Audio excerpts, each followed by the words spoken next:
Halo, selamat siang Sobat Impact Talk. Bertemu kembali dengan saya Debbie, host di Impact Talk Healthy Life, Happy Life. Hari ini hari Rabu tanggal 22 Desember 2021. Wah, kita sudah memasuki hari yang ke-22 ya di bulan Desember ini. Dan terus kita masih merayakan Natal di mana-mana, mungkin ada Sobat Impact Talk yang merayakan di rumah atau juga bersama teman-teman terdekat atau juga dengan teman-teman yang ada di gereja. Dan di Gereja Baptis Pertama juga sepanjang minggu yang lalu juga kita sudah mengadakan banyak kegiatan Natal, dan di hari Jumat kemarin juga kita membahas tentang caroling. Nah, hari ini kita kembali, kalau Sobat Impact Talk lihat di poster ya, kita mau membahas tentang tokoh di Natal ini, yaitu orang-orang Majus. Namun sebelum kita berbincang-bincang, saya mau menyapa setiap Sobat Impact Talk yang setia mengikuti Impact Talk. Terima kasih untuk kesetiaannya, untuk mengikuti setiap Impact Talk yang hadir di hari Rabu dan Jumat, dan terima kasih juga untuk setiap dukungan dan saran-saran yang diberikan. Dan kalau Sobat Impact Talk, mungkin ada yang baru pertama kali mengikuti Impact Talk di siang hari ini, silakan bisa subscribe YouTube channel First Baptist Church Bandung ini, dan bisa like video ini dan tekan tombol notifikasinya supaya bisa mengikuti setiap sajian online yang ada di YouTube channel ini. Karena selain Impact Talk, kita ada Morning Spirit, renungan pagi itu jam 6, lalu ada Impact Kids, renungan untuk anak-anak jam 8, dan di malam hari ada Impact Family, renungan malam untuk keluarga itu jam 8 malam. Dan selain itu juga untuk Sobat Impact Talk yang punya kerinduan untuk bersama-sama beribadah bersama kami di Gereja Baptis Pertama ini, Sobat Impact Talk bisa mengikuti secara onsite, tapi harus mendaftar ya, mendaftar melalui aplikasi Impact Discipleship Communities. Itu ada di Google Play Store, nanti bisa di-download dulu dan bisa mengikuti cara registrasinya bagaimana, di situ ada. Dan kalau Sobat Impact Talk yang mau mengikuti melalui YouTube channel, bisa tanya linknya melalui nomor yang ada di layar, atau juga ya kalau sudah subscribe YouTube channel ini pasti nanti mendapatkan notifikasinya ya, dan bisa mengikuti. Di hari Rabu kita ada kebaktian jam doa itu lewat Zoom, jadi harus tanya linknya melalui nomor yang ada di layar. Dan di hari Minggu kita bisa beribadah bersama-sama jam 8.30 dalam bahasa Indonesia dan jam 10.30 dalam bahasa Inggris. Nah, kembali lagi ya, sekarang kita mau berbincang-bincang tentang orang-orang Majus, dan telah hadir narasumber kita melalui Zoom. Halo Pak Pendeta Ardi. Halo II host, dan juga halo semua pemirsa setia dari Impact Talk. Ya, apa kabarnya nih Pak Ardi? Baik sekali, puji Tuhan. Puji Tuhan, sehat ya Pak. Sibuk ya Pak di Natal ini? Ya, sibuk, ini lagi ada di Timur Tengah, di mana Wah, nih? wah, jauh sekali ya Pak ya. Sibuk ini sibuk ngecat tembok ya, Oh, jadi sibuk ngecat. ngecat dekorasi belakang gitu ya. Wow, Enggak ya. iya. Semua baiklah, puji Tuhan, memang ya pekerjaan ya biasa berjalan terus, tapi ya bersyukur bisa terus melayani Tuhan ya. Wow. Ya ini Pak nih, di siang hari ini kita pengen ngobrol-ngobrol, kan dari awal bulan kita udah membahas tentang Yusuf, tentang Maria, lalu juga kemarin tentang gembala, dan hari ini kita pengen ngobrol tentang orang Majus. Mungkin bisa diceritain Pak, ini orang Majus itu siapakah? Wah ya, memang ini ada satu sosok di cerita Alkitab yang sangat menarik tapi juga misterius ya. Karena seringkali kita kalau lihat drama Natal itu satu rangkaian, tapi kalau kita lihat di Alkitab, kisah Natal itu diambil dari beberapa kitab Injil, dan juga ada yang memasukkan tentang nubuat dari Perjanjian Lama dan sebagainya. Nah, sehingga satu rangkaian itu tidak terdapat dalam satu kitab secara utuh. Satu rangkaian sebagaimana kita ketahui atau sering kita kenal di dalam cerita Natal tidak ada di dalam satu kitab. Itu mungkin yang pertama ya. Nah, jadi tentang orang Majus ini munculnya memang di Matius ya. Di kitab Matius muncul kisah tentang orang-orang Majus. Nah, orang Majus ini memang nggak banyak diketahui karena munculnya hanya pada satu perikop ini aja tentang orang Majus. Nah, ada banyak penafsiran, makanya ini sosok misterius karena muncul sekali dan banyak penafsiran dan orang yang menafsirkan berbeda-beda. Ya, ada yang pasti itu eh, orang Majus ini adalah orang-orang yang datangnya dari timur. Berarti timurnya Bethlehem ya. Nah, atau timurnya Israel ya. Nah, entah timurnya di mana, nggak ada yang bisa memastikan, nggak ada yang bisa tahu secara pasti. Ada yang bilang dari Babilonia, ada yang bilang dari Persia, ada yang bilang dari Arab. Arab entah di mana di semenanjung Arabia gitu ya. Nah, tapi yang pasti itu dari timur karena arti dari Majus itu sendiri adalah dari timur. Nah, ada yang bilang bahwa orang-orang Majus ini raja, ada yang bilang orang-orang Majus ini adalah imam, walaupun bukan imam Kristen pastinya ya, karena agamanya mungkin bukan Kristen kemungkinan besar ya. Tapi ada juga yang bilang ini adalah orang-orang bijak, karena disebut juga wise men, ya, orang bijak yang datang dari timur yang adalah keturunan Yahudi. Ada juga yang bilang begitu. Ya. Nah, jadi kita nggak tahu sesungguhnya siapa orang-orang Majus ini. Tapi yang pasti mereka datangnya dari timur, yang pasti mereka orang yang terpelajar ya, bukan orang biasa karena mereka bisa memiliki ilmu perbintangan ya. Jadi bukan ilmu ramal bintang ya, tapi ilmu perbintangan untuk bisa melihat posisi. Jadi kalau kayak sains ya, bisa melihat posisi musim, posisi tanggal itu dengan membaca bintang dan juga bisa mengerti bahwa posisi bintang di mana untuk bisa mengikuti jejak yang ditinggalkan atau jejak yang mau diarahkan dari apa yang ada di angkasa gitu ya. Jadi kira-kira seperti itu ya. Terus kalau menarik memang ya. Terus kalau orang Majus itu hanya 3 orang, karena kayaknya kalau dari kecil tuh dan di cerita Natal biasanya tuh orang Majus itu 3 gitu. Apakah mereka hanya 3? Terus yaitu kalau tadi Bapak bilang kan mempelajari ilmu perbintangan, kok mereka bisa mau pergi jauh-jauh gitu, apa karena mungkin bahasa sekarang kepo gitu ya Pak ya? Jadi maksudnya kok rela jauh-jauh pergi gitu, dan apakah hanya bertiga aja gitu perginya? Ya, nah ini sekali lagi memang semua ini nggak bisa kita ambil langsung dari Alkitab ya. Tetapi yang diambil harus dari literatur, dari extra biblical literature. Jadi literatur dengan penulis-penulis yang di luar penulis Alkitab ya. Jadi biasanya dari abad pertama, abad kedua, abad ketiga. Nah, tradisi siapa orang Majus ini banyak teolog-teolog juga yang menafsirkan ya. Karena walaupun orang-orang Kristen teraniaya, tapi ada juga kan yang cendekiawan ya, apalagi nanti udah menjadi agama yang diterima ya, sejak abad ketiga banyak teolog-teolog yang bermunculan. Nah, dari teolog-teolog itulah, dari bapak-bapak gereja awal itulah yang menuliskan beberapa pengertian sehingga tradisi itu turun-temurun terjadi ya. Nah, seperti jumlah orang Majus ada berapa, itu juga tidak disebutkan dalam Alkitab. Ya, tapi yang pasti lebih dari satu. Ya, yang pasti lebih dari satu. Kenapa itu? Nggak mungkin sendirian ya Pak ya? Kalau Ya, lebih dari satu. Nah, apakah itu 3? Bisa iya, bisa enggak. Ya, banyak orang menafsirkan 3 itu karena ada 3 hadiah yang diberikan. Masing-masing bawa 1 hadiah. Gitu.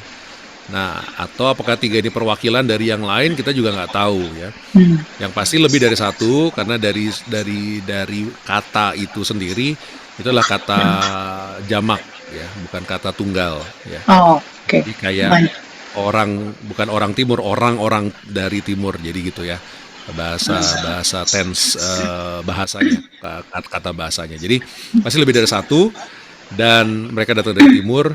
Nah, kalau nama yang sering dimunculkan itu juga berdasarkan literatur di abad-abad awal ya. Di abad-abad awal ada yang menyebutkan dari salah satu tulisan ya, dari satu tulisan kira-kira abad kelima atau abad ke-6 Hmm. itu menuliskan namanya Melchior, Gaspar dan Balthasar gitu ya. Jadi Oh, ada itu namanya. itu tafsirannya dia, itu tafsirannya dia ya. Em, Nah, dan itu memang menarik ya. Dia bilang tiga orang ini digambarkan dan juga diberikan nama itu untuk mengenang perwakilan-perwakilan dari bangsa-bangsa yang terpencar ya, dari Hmm. keturunan eh, Nuh ya, tiga anak kan ya, Oh, Sem, Ham dan ham, Yafet. Nah, ya, jadi itu perwakilan bahwa mereka mewakili tiga bangsa besar yang datang memberikan persembahan. Nah, itu adalah semua sumber-sumber di luar Alkitab dan kita nggak tahu kebenarannya secara pasti, tapi ada tradisi yang terjadi, ya, ada tradisi yang terjadi dari tulisan-tulisan abad-abad awal. Hmm. Jadi memang kalau di Alkitab ya memang hanya di kitab Matius saja ya Pak ya. Iya, Dan ya betul. orang-orang ya ini ya maksudnya ada ya tafsiran-tafsiran jadinya ya. Nah, Betul. nah itu kalau tadi kan ya dan ya kita juga pasti sudah Sobat Impact Talk juga banyak yang tahu kan kalau orang Majus itu bawa 3 persembahan. Itu ada maknanya nggak sih Pak gitu kenapa harus emas, kemenyan, dan mur? Nah, sekali lagi itu sama juga dengan yang tadi ya, kita nggak bisa tahu persis. Ya, ada yang memang menafsirkan bahwa ini semua ada simbolnya ya. Nah, kalau dikelola dan saya sendiri mungkin meyakini bahwa tiga pemberian ini adalah tiga pemberian yang sangat signifikan. Apakah artinya menubuatkan apa yang terjadi pada Yesus? Bisa ya, bisa enggak, ya, bisa enggak. Tapi signifikan itu dalam arti ini adalah persembahan seorang yang terpandang, bisa raja, bisa imam, tetapi ya bukan orang biasa ya, bisa bangsawan yang mempersembahkan dan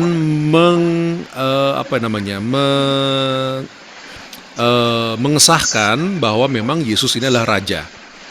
Karena kalau kita bayangkan untuk apa? Tadi kan ditanya juga ya, apakah karena kepo atau apa enggak ya. Jadi saya rasa ya kalau sekarang kepo kita tinggal buka YouTube atau apa ya, buka Iya. Instagram ya. Kalau dulu kan nggak bisa seperti itu ya. Perhitungannya mereka mau melakukan perjalanan pasti harus terhitung ya.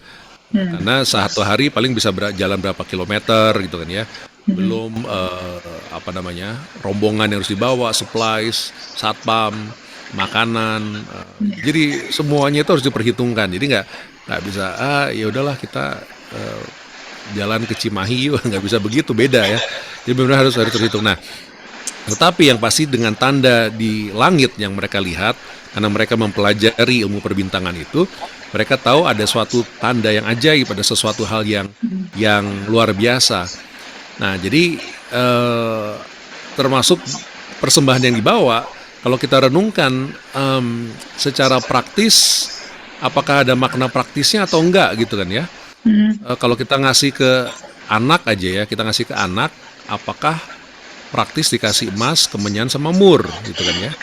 Nah, jadi kita nggak bisa tahu kenapa mereka memberikan persembahan itu.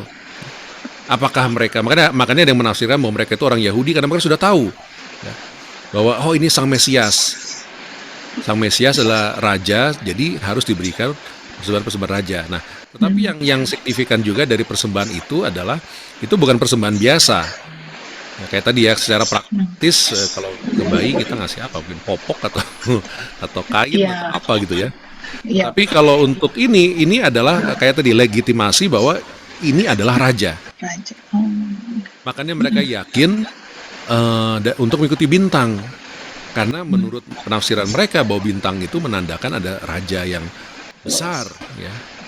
Entah mereka mengimani itu Mesias atau enggak tahu, tapi ada sesuatu yang luar biasa yang terjadi karena apa yang terjadi di angkasa ya. Nah, jadi kalau kita memaknai pemberian itu satu persatu,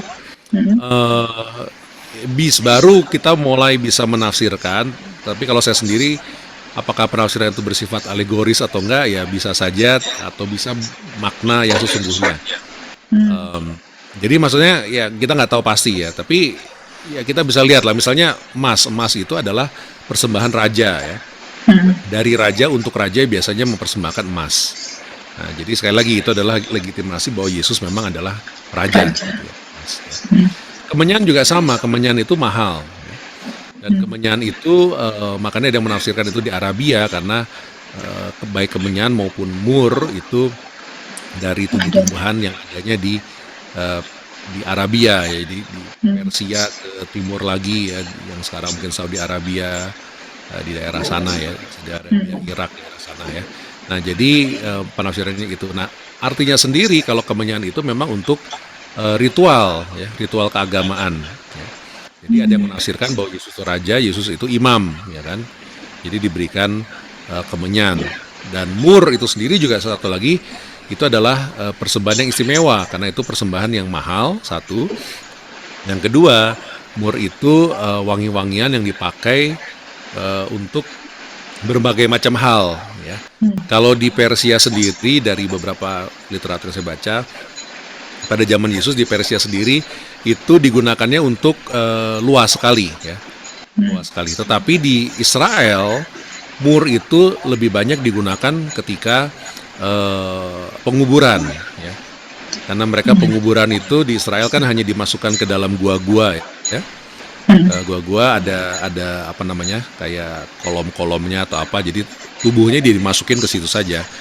Jadi ya kebayang ya kalau sudah walaupun itu kering tapi lama kelamaan kan pasti ada akan membusuk kalau kalau apa namanya kalau tubuh ya. Nah jadi mur itu biasanya digunakan orang-orang yang mungkin lebih berada yang bisa membeli mur dimasukkan ke dalam kuburan orang yang dikasihinya supaya Hmm. kalau berkunjung bau-bau busuknya mungkin bisa tertutupi dengan bau mur itu. Nah, jadi ada yang memaknai bahwa emas itu menunjukkan dia Yesus adalah raja, Raja. kemenyan itu bahwa dia adalah imam agung, imam besar, dan Hmm. mur itu menubuatkan dia akan kematian Yesus Kan. Kristus gitu ya. Hmm. Nah, jadi sekali lagi itu semua adalah ekstra biblical. Jadi Hmm. sumber-sumber yang dari luar Alkitab. Di dalam Alkitab sendiri kalau kita lihat secara Tid- konteks kita nggak tahu itu nggak hanya ya dijelaskan. nggak Hmm. dijelaskan. Ya. Nah, terus Pak, kalau ini nih orang Majus kan tadi ya dari timur gitu. Kalau itu kayaknya di tafsiran juga sih ya Pak. Ya maksudnya nggak, kalau di Alkitab kan nggak disebutin juga. Tapi memang berarti mereka melakukan perjalanan jauh ya Pak ya. Maksudnya saat mereka ngelihat bintang itu memang mereka kan katanya Ya, mungkin berbulan-bulan apa setahun atau berapa lama ya kalau di mereka Alkitab memang nggak perginya. dikasih tahu ya. Hmm. Dikasih tahunya memang kalau di Alkitab memang dikasih tahunya mereka datang dari timur ya. Kalau di Hmm. Matius 2 kan dibilang bahwa orang Majus dari timur. Hmm. Ya memang dikasih tahu dari timur karena artinya memang orang-orang dari timur ya. Orang timur, Nah, dari jadi, timur. nah cuman kan nggak tahu berapa jauhnya gitu ya. Ya, yang pasti nggak mungkin sehari 2 hari lah ya. Kita anggap yang paling dekat itu dari Persia karena Persia kan juga luas. Kalau dari Babilonia itu kalau jalan ya nanti bisa lihat di Google Maps. Berapa Ya lama? lumayan. Apalagi kalau rombongan itu bisa bisa ya. Jadi estimasi para ahli paling cepat kalau itu dari Persia atau dari Irak ya sekarang itu Hmm. kira-kira ya beberapa bulan ya mungkin kurang dari setahun. Ada juga ahli-ahli lain yang menafsirkan makanya ini lebih jauh lagi mungkin Saudi Arabia atau bahkan ada yang bilang dari Tiongkok gitu ya kita Oh, nggak tahu ya. iya. Ya, jadi ada juga penafsir pokoknya kan dari timur ya Hmm. dari east ya. Nah ada yang bilang bintang itu muncul ketika Yesus lahir. Jadi Hmm. dan ditafsirkan di sini kan kira-kira Yesus sudah berusia 2 tahun ya ketika ini terjadi. Jadi kemungkinan perjalanannya mungkin 2 tahun. Ya, mungkin ya, jadi kurang dari 2 tahun lah karena ini kan Yesus pada usia ini adalah kira-kira hampir 2 tahun ya. Makanya yang dibunuh kan setiap orang yang di bawah 2 tahun. Ya. Bayang. Nah, jadi kira-kira begitulah. Jadi antara mungkin 6 bulan sampai setahun setengah kali ya perjalanan ini ya. Ya, soalnya kan Pak kalau di cerita, maksudnya di cerita Natal, aduh, maaf, selalu kan maksudnya abis gembala Berkumpul bareng datang, ya. iya, ya barengan gitu kan. Nggak lama Berkumpul bareng ya. orang maju sudah datang gitu kan. Tapi kalau kita pelajari kan, kalau dibilangin Ya, dari ya. timur nggak mungkin secepat itu ya Pak ya. Soalnya kalau nggak kumpul bareng nanti nggak bisa foto bersama gitu ya. Iya ya, betul Susah Pak. fotonya gitu. Nggak bisa betul. Iya gitu. Jadi memang memang kejadiannya nggak satu malam semua pada satu malam kan ya. Hmm. Jadi ini udah agak besar. Nah, secara ya ada satu penafsiran yang menarik juga. Memang Hmm. secara praktis itu apa namanya?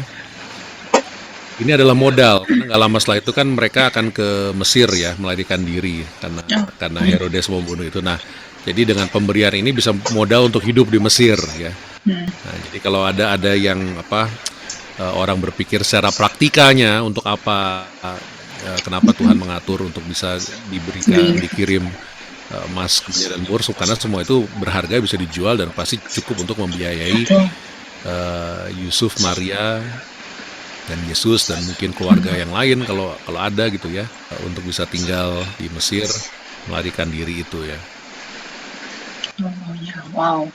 Ya, di di atas semuanya tetap ada pengaturan Tuhan ya Pak ya, maksudnya Tuhan Allah maksudnya mengatur ya. Tuhan Yesus datang Yesus datang ke dunia ya, diaturin segala sesuatunya gitu, sampai ya itu ya kalau kita secara logika berpikir bisa mengartikan begitu ya Pak ya, maksudnya dikasih persembahan ya itu memang untuk hidupnya, karena Tuhan Yesus sebagai bayi datangnya ya, soalnya maksudnya belum bukan datang ke dunia terus jadi raja yang duduk di tahta gitu ya Pak ya. Tapi kan datangnya sebagai bayi dan Iya, ya betul. Tuhan Allah mempersiapkan semuanya. Wow, luar biasa memang. Betul, itu kan semua yang pasti itu semua di bawah kedaulatan dan kendali Tuhan.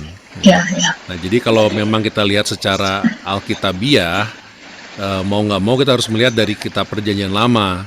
Nah, di kitab Perjanjian Lama udah banyak nas-nas yang menubuatkan tentang hal itu ya. Bukan hanya apa namanya orang Majusnya, tapi menubuatkan tentang Yesus, kejadiannya, kapan, tanggalnya, gitu ya. Jadi ada ayat-ayat memang yang disebut ayat nubuatan kan ya di Perjanjian Lama.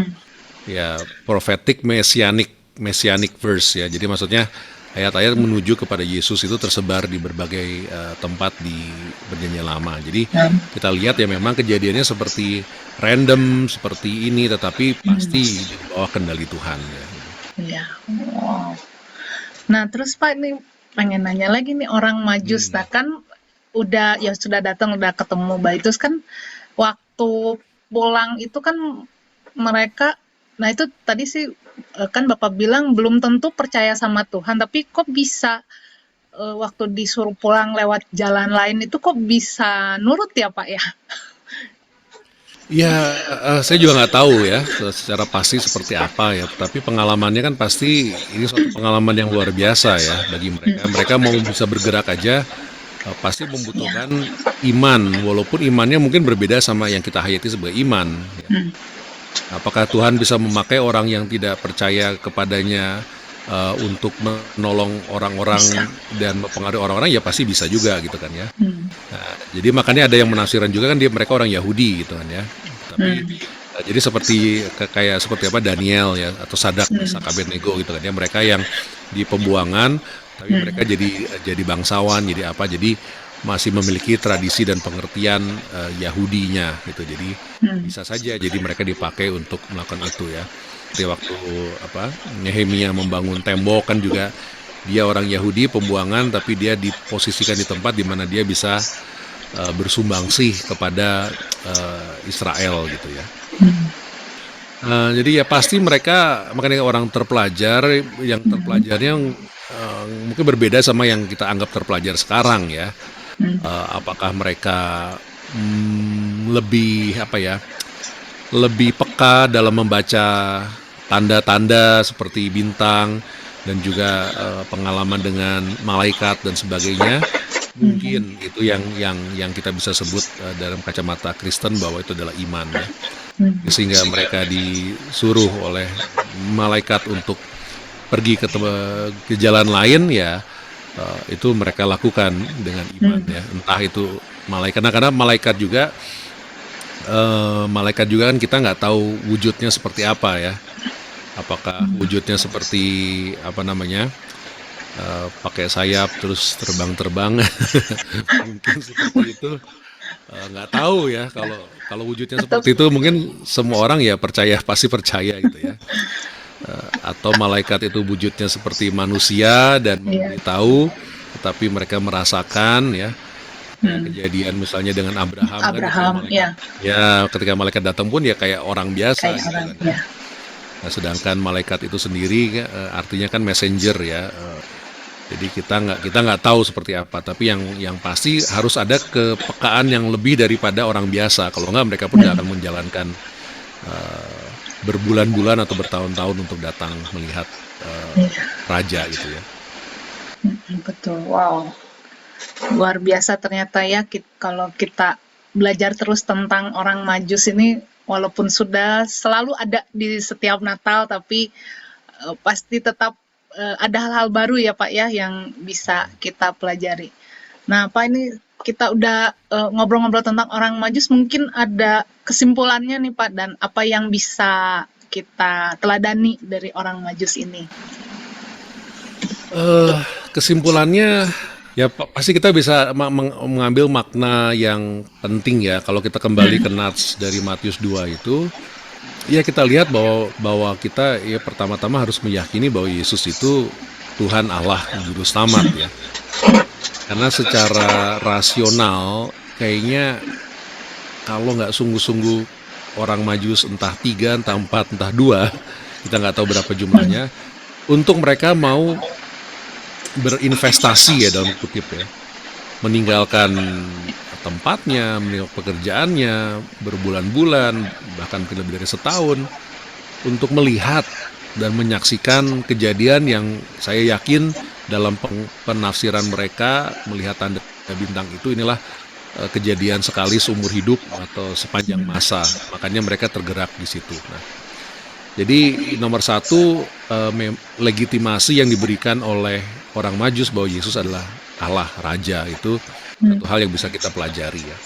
Nah, jadi secara praktis kita bisa mengambil makna rohani di situ. Apakah dalam kehidupan kita juga melegitimasi bahwa Yesus adalah Raja. Yesus nggak butuh pengakuan manusia untuk menjadi Raja karena secara eksistensial dia adalah Tuhan Allah gitu ya. Tetapi hidup kita kan kita dipanggil untuk menjadi saksi. Jadi, nah penafsirannya seperti apa? Saya rasa kita masing-masing pribadi harus peka dengan apa yang Tuhan pimpin, kan ya. Apakah dengan investasi uang, misalnya seperti yang mereka lakukan, memang memberikan yang terbaik, pemberian bagi Tuhan, ya, atau mungkin waktu kita, atau mungkin hidup kita, 2 tahun dipersembahkan untuk Tuhan, ya, untuk mengukuhkan bahwa Yesus itu adalah Raja, ya. Nah, kalau sekarang praktisnya kan apa ya? Kita bisa mungkin di tempat kerja kita, atau kita mau jadi utusan Injil, wah puji Tuhan kalau ada yang mau tergerak ya silakan hubungi nomor Amin. bawah. Ya, amin Pak. Nah, jadi apapun juga ya dengan usaha yang kita lakukan, dengan orang yang kita mungkin tolong, utusan Injil yang kita tolong gitu ya. Jadi berbagai macam hal yang kita bisa lakukan, tapi intinya adalah kita perlu mengukuhkan melalui kehidupan kita, perbuatan kita, termasuk kualitas perbuatan kita, mengukuhkan bahwa Yesus itu adalah Tuhan dan Juru Selamat. Ya, itu yang nggak boleh lupa ya Pak ya. Nggak boleh dilupakan bahwa ya Tuhan Yesus datang itu, ya Natal ini kita selalu merayakan, mengingat kembali ya Tuhan Yesus datang untuk menjadi Juru Selamat kita ya Pak ya. Betul, betul. Dan yang menarik ya bagi saya pribadi memang sangat sangat tersentuh ya dengan cerita orang Majus ini, yang menumbuhkan apa namanya, sikap kesungguh-sungguhan ketika melayani Yesus ya. Iya. Karena kadang-kadang kita merasa karena ini pelayanan, ya kalau jelek dikit kalau apa ya orang memaklumi lah gitu ya. Kalau saya malah terbalik gitu kan. Jadi kenapa kita nggak lebih giat lagi, karena yang kita lakukan kan ini adalah untuk Tuhan Allah gitu ya. Hmm. Jadi sungguh-sungguh apa yang bisa kita lakukan untuk melayani. Jadi itu praktis ya. Jadi bagi saya pribadi melihat untuk ada excellence ya, excellence yang diberikan ketika kita melakukan pelayanan, ketika kita memberi gitu ya.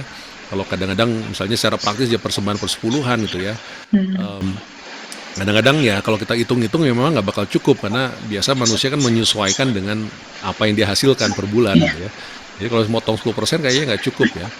Tapi kami pribadi, dengan istri ya, kami belajar kalau misalnya kita mau di persembahan, persepuluhan, dan apalagi menolong orang lain, ya nggak boleh tanggung-tanggung gitu ya. Kalau mau, kalau enggak ya.